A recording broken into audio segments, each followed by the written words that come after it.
emotional chickens, and he finds attention elsewhere. So compulsive compulsive compulsive means like the multiple concurrent affairs for years despite promises to show up. So here's a sign. Here's a sign. I'm gonna give you a bit of signs. Something may be wrong, and I'm gonna give you the warning signals. Now, first and foremost, there is a sudden secrecy with device. That's where it starts.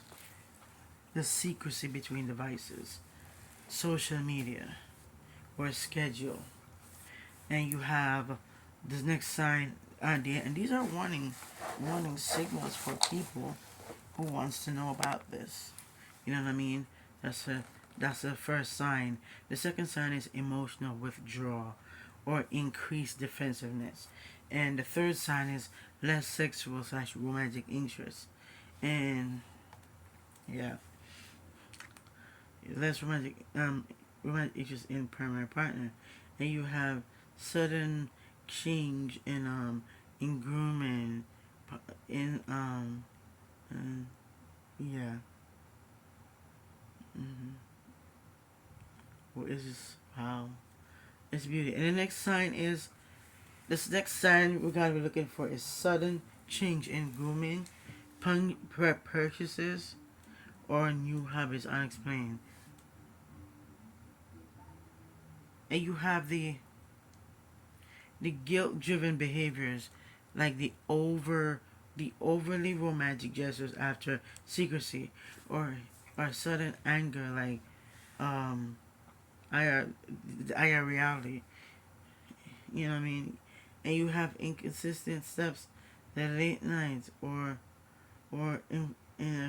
if you yeah, yeah, of course. Mm-mm. Oh yeah. Mm-mm. It's just beauty. So you gotta watch out for these signs. You know what I mean? You gotta watch out for the secrecy with device, social media, and schedule, and voting withdrawal, and increase drama. You have sudden charge like charge in grooming and visual. Mm-hmm. Yeah. And you have this poem here that I came up with that goes by not even a poem but something to share with you. More minutes. Yeah.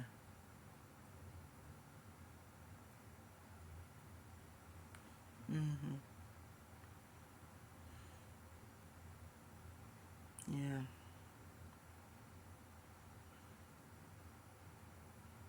Mm,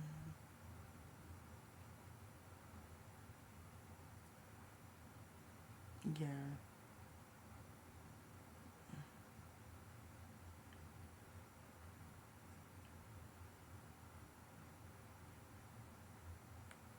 Mm-hmm.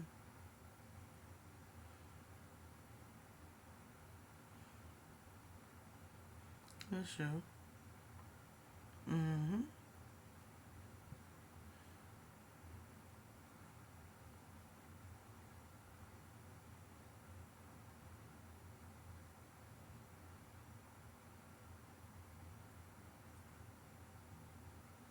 Mm-hmm.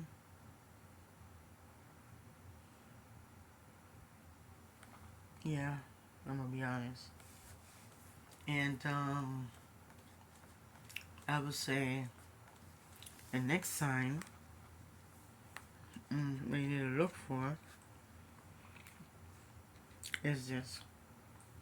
You so I just give some signs and stuff for you guys to determine whether that person is a teacher or actually called. There's two differences between. Yeah.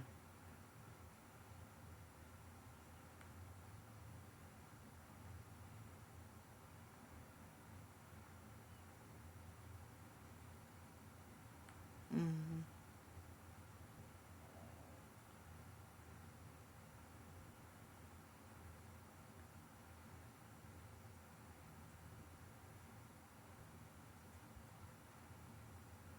Mhm.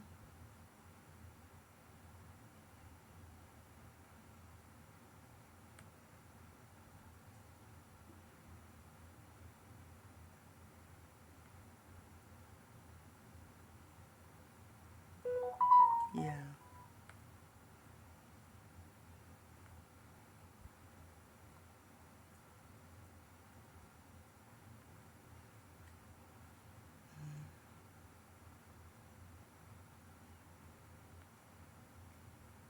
Mhm. And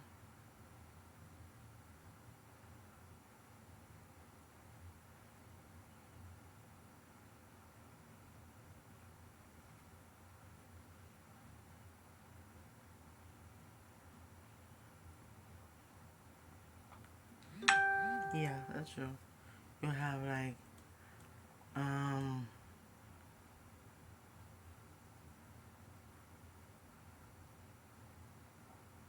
right.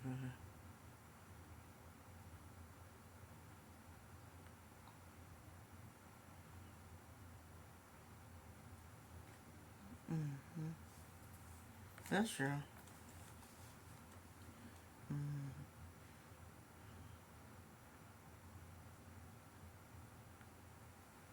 Yeah. You have here's what you have. You have the this I'm gonna share with you the myths, more myths in a relationship. More myths is this. Sure it it does it black.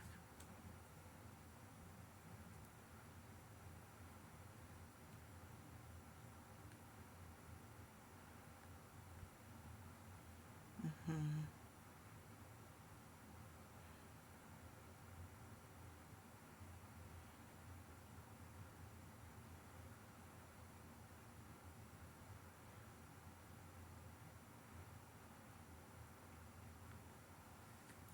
Yeah, that's true. And I did a couple of things today. Wanna share it? Share it too? Yeah. There a couple of things. Physical.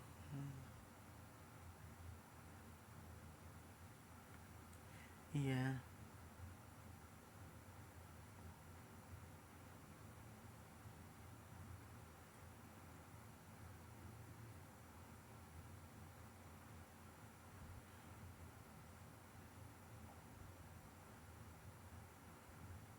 Mhm.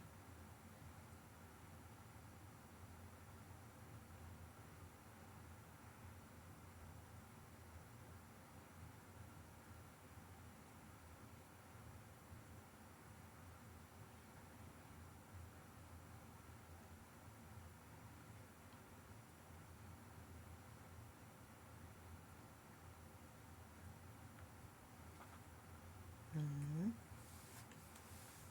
That's true. And fourth, the myth and the understanding. The myth is this. We talk about that. Oh, it does. I'll make sure you don't.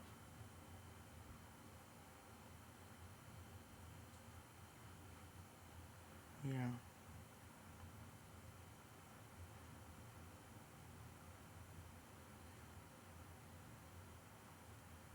Mhm.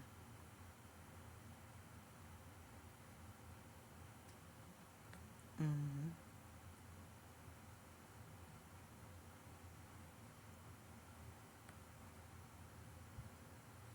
Mhm.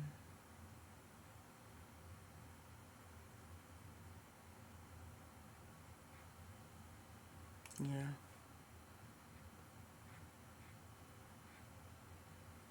Yeah, sure. So you can know about that. So I'm just here. That's to share with you the myths. Yeah. Mm-hmm.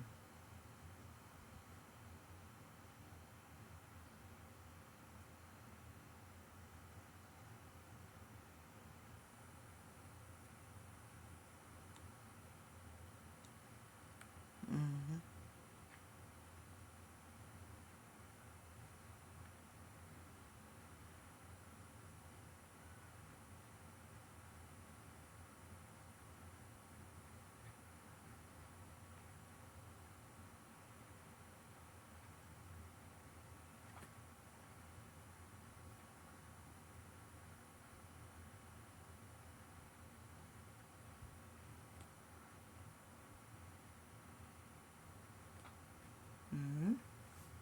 You have that. And mm-mm-mm.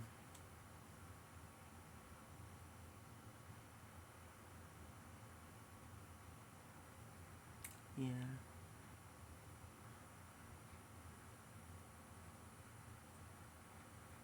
Mm-hmm.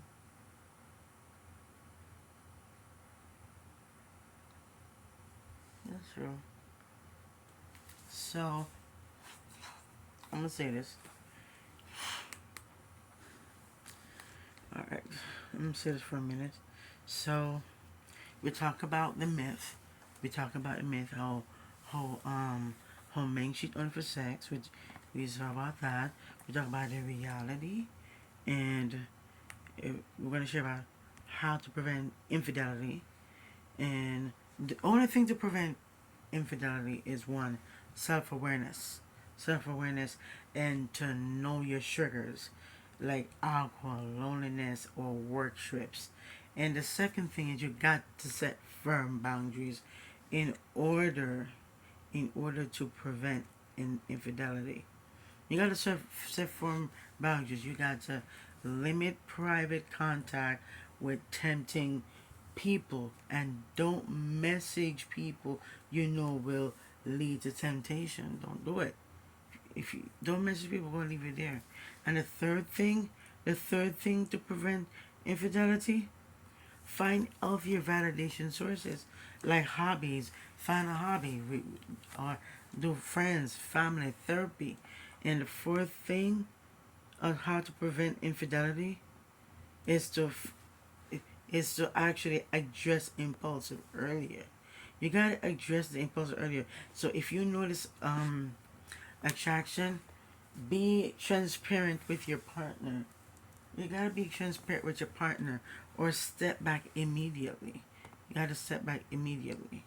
And then the fifth thing, avoid secrecy. Avoid secret, meaning you gotta open up, open communication with partner could about friendships and travel. And then the last thing you need to do is to seek therapy. Nothing is wrong with seeking therapy. We all need therapy. I have therapists and I want, yeah. We all need therapy. So if you seek therapy for compulsive sexual behavior or personality issues. For couples, on the other hand, you got to repair emotional disconnection. Like daily check-ins, like from 10 to 20 minutes of uninterrupted conversations about feelings, by rebuilding sexual intimacy, like sexual honesty exercises, like you gotta share desires without judgment. You gotta schedule intimacy if needed. You can schedule intimacy if needed. So you gotta rebuild that spark. And the third thing is you gotta create accountability. Create accountability. Shared passwords, agreements about social media, boundaries, but only if both consent. Avoid shaming. And then the fourth thing is you need to improve conflict skills, and learn to express rather than blame. I'm gonna say that again. Learn to express needs rather than blame. You know what I mean? And you got to consider the Gotham style tools like soft, soft starts or repair attempts. The fifth thing is you need to plan rituals of connection like weekly date, appreciation list, and physical affection routines. And the last one is your act is to have couples therapy. So if there are repeated breaches of wounds, yeah. So I'm gonna say it like this: if there are repeated breaches or deep wounds, yeah, that's if there is, and then and if and if the cheating happens, there's steps to respond, and this is for both partners. So I want you to note this, that not a linear form. Like couples may choose different paths. They may choose different paths, like separation, divorce, or rebuilding. Like, so we're gonna talk about the intimate safety and clarity. You got to stop contact with the third party. You got to stop contact with the third party. You have to be honest about the facts. Extend timeline as such as the realistic, such as much as is realistic. Address immediate practical concerns like like STI testing or living arrangements or finances. You have emotional stabilization, how both partners get support. The individuals seek therapy. The betrayed partner may need short term emotional support, like trusted friends, like therapists. You have to avoid receive. I'm gonna say it like this. This is how I'm gonna say it like this. Avoid reactive decisions like quick breakups or revenge. While emotions are raw, create a brief pause on essential decisions if needed. And then you gotta decide whether to repair it, if you want to repair that relationship or let it go. If you want to repair it, you got to decide which one. Repair is actually more likely, because yeah. So if the cheating partner shows remorse or transparency, the willingness to change, the betrayed partner wants to try for that relationship. And if either partner refuses to engage honestly, repair will be difficult. It will be difficult. And you have this to structure, you have the structured repairing process. We're going to talk about the structured repairing process, and that is number one, having full disclosure as agreed, but you gotta avoid dumping every detail if it causes more harm. And some couples set limits. So excuse me, the second thing is you gotta have an accountability plan. You gotta have an accountability as far. So, for example, you have public notifications like therapy schedule and boundaries about contact. The third thing is you gotta rebuilding that trust. Daily macro behaviors matter. So showing up, consistent transparency. And the fourth thing, therapy. Therapy for couples, you need therapy. It's okay to need therapy. It could be romantic or not. Nothing is wrong with having therapy. Like, do couples therapy, like emotionally focused, like therapy or Gotham method plus individual therapy. And the fifth one is working through meaning. So exploring the reasons behind the affair. Yeah, I got to explore the reasons behind the affair and addressing the root issue. So the last thing is re-establish that intimacy gradually. So that means like emotional reconnection first, then physical when both are ready. And then you have when staying together might not be healthy, you could there's like you can do continued deception or denied by the cheater, and you have ongoing abuse. You have emotional, physical, or manipulation, and one partner refuses to change while the other is expected to forgive and forget. You know, And if the betrayed partner cannot regain safety, or it attempts to repair, enable the cheater to continue harmful behaviors.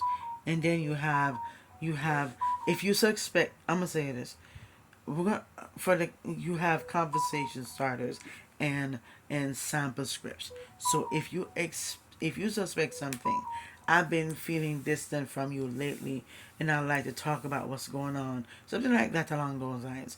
So what's a good time to sit down without distractions? So if confronting a partner about cheating, I've learned X. I learned Y. So I'm hurt and I'm confused. I need honesty so we can decide what's next. So if you're apologizing to the cheating partner, if you're apologizing to them, you will say something like, I betrayed your trust and I'm deeply sorry. I understand that this has hurt you, but I'm committed to steps to make sure this never happens again. Like starting with a specific boundaries, and you have practical examples. I'm gonna share with you some practical. Yeah, you have practical examples, which is a practical examples and scenarios, and recommended actions. So scenario one. Here's the scenario one. I'm gonna call it scenario A. You have a one night stand mistake, no ongoing contact. Here's the action you need to take: immediate honesty, STI test, apology. Couples talk to understand underlying reasons like boredom, stress, or short term therapy if needed. Yeah. And you have scenario B. That's scenario A. So scenario B is like emotional affair that became sexual action. And yeah, I'm gonna say it again. Emotional affair that becomes sexual. So the action you need to take is end contact with that third party and have full transparency, couples therapy to repair that emotional connection. So that personal therapy for processing patterns, you know what I mean? And so that's scenario B. You have scenario C. Scenario C is you have repeated affairs. You have compulsive behavior. So the action that you need to do is you have to have individual therapy that specializes in sexual compulsivity, that's structured accountability,